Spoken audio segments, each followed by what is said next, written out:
Ici Radio Taïwan International. C'est François-Xavier Boulet pour vous présenter l'émission Taïwan en ébullition. Comment le secteur des technologies, à commencer par l'Internet des objets et l'intelligence artificielle, a-t-il un rôle à jouer pour rendre plus efficaces les industries traditionnelles telles que l'aquaculture ?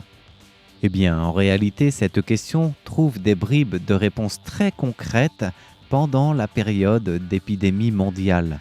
Car en effet, si beaucoup de secteurs étaient au ralenti ou à l'arrêt, la pandémie a cela de bon que le monde virtuel s'est développé à vitesse grand V et les technologies avec.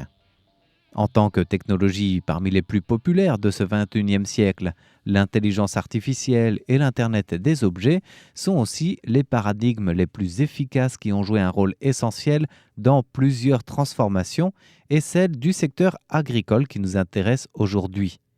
La convergence entre ces deux technologies d'intelligence artificielle et de l'Internet des objets, constamment en train d'évoluer et de s'améliorer, ont justement suscité une vague d'intérêt dans ce qu'on appelle l'IAOT, donc l'intelligence artificielle des objets. Et dans le domaine de l'aquaculture qui est très en déclin, ces nouveaux outils, ces nouvelles technologies intelligentes permettent de voir un rebond, un rajeunissement même du secteur à Taïwan. Imaginez, non pas à balayer du revers de la main les technologies ou les approches traditionnelles, mais imaginez un système intelligent d'Internet des objets, capable de fournir un flux de données aux techniques d'intelligence artificielle pour intégrer et interpréter les données reçues par des capteurs, par des caméras, en temps réel et même une analyse en un temps record grâce à l'intelligence artificielle notamment.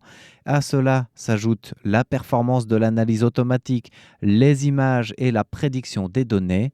Vous obtenez alors un système totalement révolutionnaire dans la gestion de votre aquaculture. Et ce n'est pas un doux rêve, ce n'est pas une utopie, c'est la réalité dont nous parlons aujourd'hui même dans notre émission, car cette approche de gestion intelligente par l'IoT dans l'aquaculture permet un regain d'un secteur qui était vieillissant, en déclin, et elle permet aussi d'optimiser la culture tout simplement. L'adoption de la technologie IoT transforme en effet considérablement le scénario agricole traditionnel, en relevant de nombreux défis. Et elle s'affiche déjà comme l'un des moteurs essentiels de l'aquaculture intelligente, de l'agriculture intelligente en général. Alors ici à Taïwan, c'est ce domaine d'abord de l'aquaculture qui nous intéresse avec l'exemple de l'alliance Smart IoT Aquaculture, une alliance qui a été développée par l'association taïwanaise pour la promotion de l'industrie de l'information dans le but de créer une plateforme capable d'aider à trouver des réponses durables aux défis de la population vieillissante, aux défis de l'agriculture, de la pêche et de l'aquaculture qui tombent progressivement dans le déclin. Alors, par la transformation numérique, par l'automatisation de la gestion des cultures et maintenant par ce procédé IoT, l'élevage traditionnel et la culture traditionnelle connaissent un rebond, connaissent aussi l'émergence de nouveaux talents au point de commencer à lorgner vers de nouveaux marchés jusqu'à l'exportation à l'échelle internationale. Alors nous le disions, dans le cadre de la mise en place d'une alliance d'aquaculture intelligente par l'IoT, qui regroupe une quarantaine d'universitaires, d'entreprises d'énergie verte associées à des sociétés de technologie de l'information sur les logiciels et le matériel, ce nouveau procédé de gestion vient de naître. L'exemple de l'entreprise Fenghu que nous allons voir tout de suite à Pingtung dans le sud de Taïwan devient non plus un projet pilote, mais un modèle, un site de démonstration technologique d'élevage en aquaculture.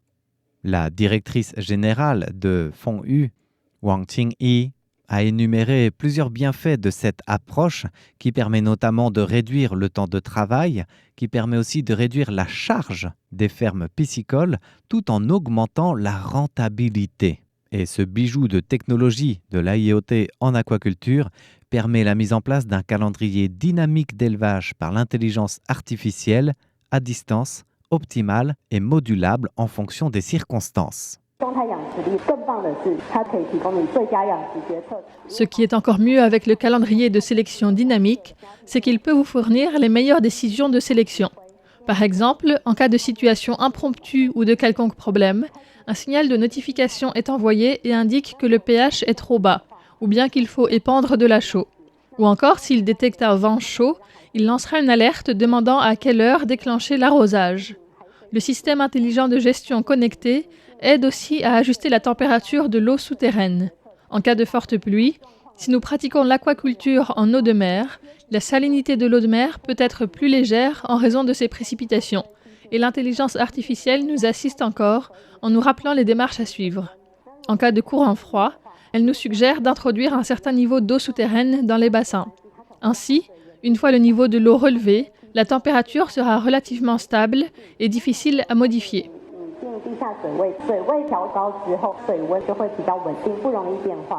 Cette entreprise, Feng Yu, a été créée en 2014 par Liu Tianshen, qui préside la structure aujourd'hui. Et il illustre cette approche jeune et technologique de l'aquaculture, qui ne fait pas partie des agriculteurs, par exemple, ayant hérité de l'entreprise familiale, mais qui s'est lancé dans le domaine comme apprenti, partant de zéro, tout simplement par passion. Il aimait la pisciculture et voulait s'y adonner. En 2016, il a même reçu le prix des 100 meilleurs jeunes aquaculteurs et agriculteurs pour la technologie aquacole en recirculation par étapes, une approche intelligente, circulaire, durable qu'il avait lui-même pensée. Et depuis 2017, il voit chaque année plusieurs produits et cultures sélectionnés dans le top 10 des meilleurs produits aquacoles de Pingtong.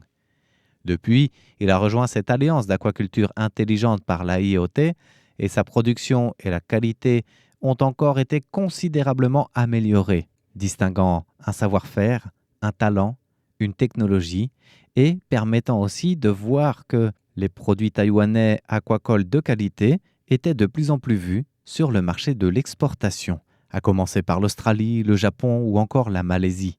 Tout cela, pour Liu Tianshen, c'est dû bien sûr à la nouvelle technologie qui a forcé en quelque sorte une certaine standardisation des élevages en pisciculture et en aquaculture.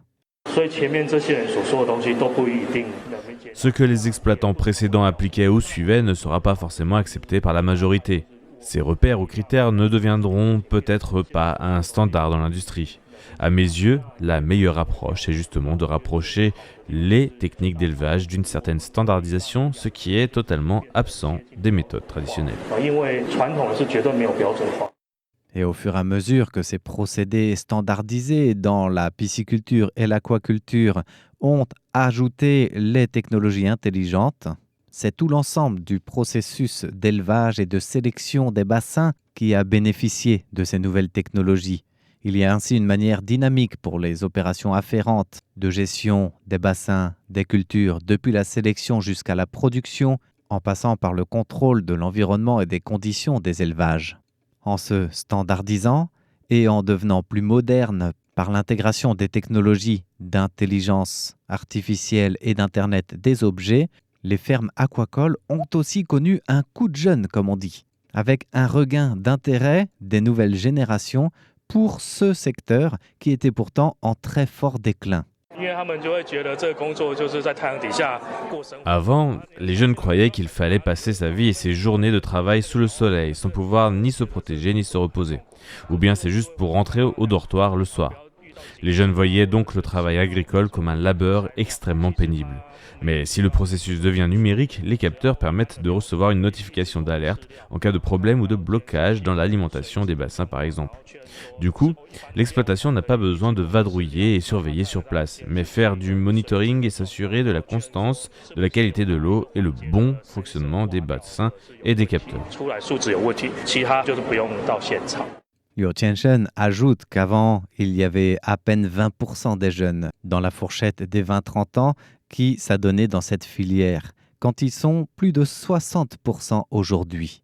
Car la technologie a bien sûr simplifié le travail. C'est moins laborieux, c'est moins physique, mais aussi et surtout, elle a stabilisé les revenus, les productions, avec un processus de sélection complet, une qualité d'élevage et une traçabilité qui rajoute bien sûr un label de confiance. Au point que la prochaine étape maintenant pour Liu Tiansheng et la société Fengyu est d'élargir encore le marché d'exportation à l'échelle internationale. Voilà comment donc l'IoT, l'Internet des objets par l'intelligence artificielle, contribue largement à la transformation de l'aquaculture à Taïwan par une standardisation et une qualité améliorée des élevages. Merci de votre écoute. C'était l'émission Taïwan en ébullition présentée par François-Xavier Boulet pour Radio Taïwan International.